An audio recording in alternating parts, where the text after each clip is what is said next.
Venkatesh but ஸ்டைல்ல ஒரு கொத்து பண்ணிடலாமா?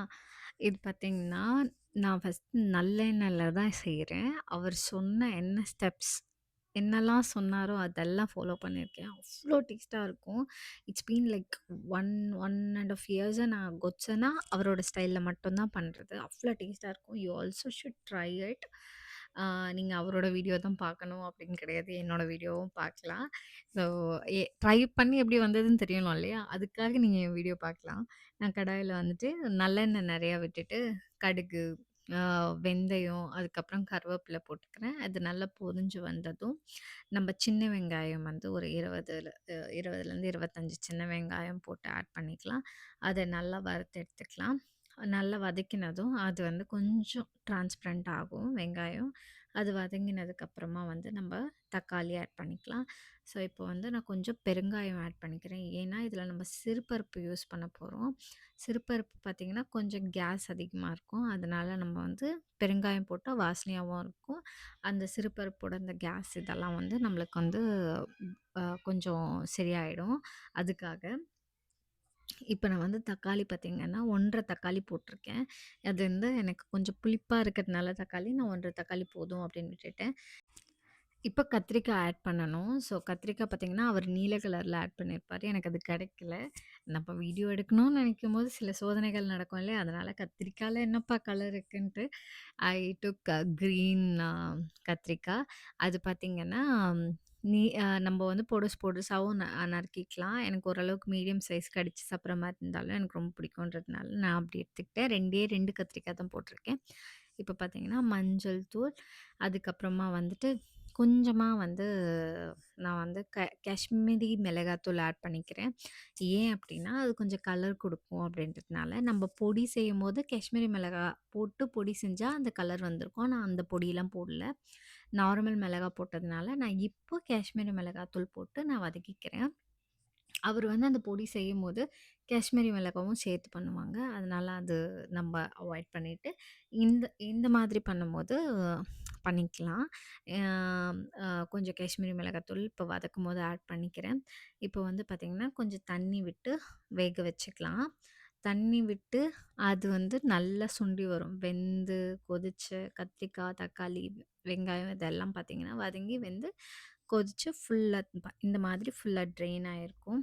இப்போ நான் வந்து சாம்பார் பவுடர் ஆட் பண்ணிக்கிறேன். சாம்பார் பவுடர் முன்னாடியே அரைச்சு வச்சுட்டேன் நானு. ஸோ இது வந்து நான் 2 ஸ்பூன் ஃபுல் ஸ்பூன் எடுத்திருக்கேன். டீஸ்பூன் எடுத்திருக்கேன். 2 ஃபுல் டீஸ்பூன் சாம்பார் பொடி ஆம், ஆம், போட்டுட்டு நல்லா வதக்கிக்கிறேன்.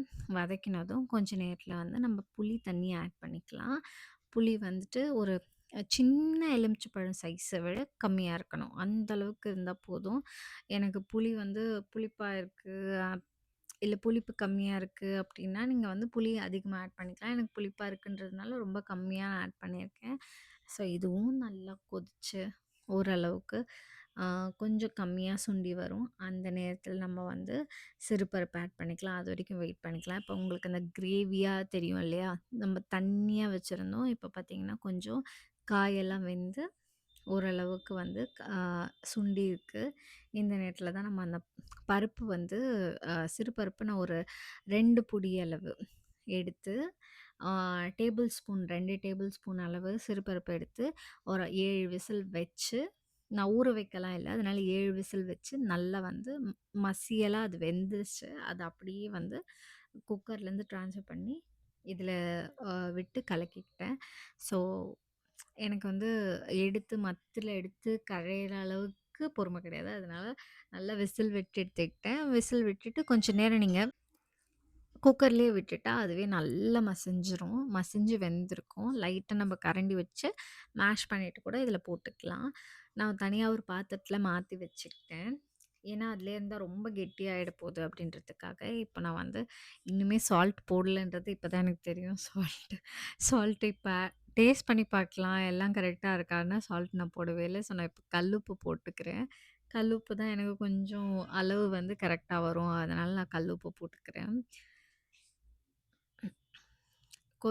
நல்லா கொதிச்சு வரும்போது, நம்ம வெல்லம் ஆட் பண்ணிக்கலாம். அந்த ஸ்வீட்னஸ் பார்த்தீங்கன்னா, இது அப்படியே ஹோட்டல் சாம்பார் மாதிரியே இருக்கும். ட்ரஸ்ட் மீ தோசை, இட்லிக்கெல்லாம் அல்டிமேட்டா இருக்கும்.